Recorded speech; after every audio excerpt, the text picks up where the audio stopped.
دعای پدر و مادر و نفرین پدر و مادر مثل دعای چه پیامبر در حق امت هست.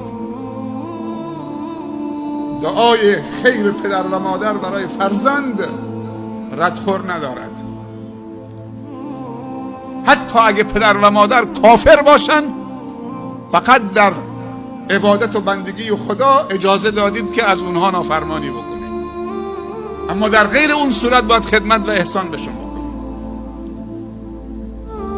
گفتم از رحمت خدا به دور باد کسی که والدینش یا یکی از پدر از والدینش در حیات باشه نتونه خدمتشون بکنه که رضایتشون رو جلب بکنه، با نارضایتی از دنیا برن. ای محمد بگو آمین. گفتم آمین. واقعا زنگ خطره. پدر و مادر رو یک هدیه خداوندی بدونید، یک فرصت بدونید. با هیچ چیزی نمیشه عوض کرد پدر و مادر.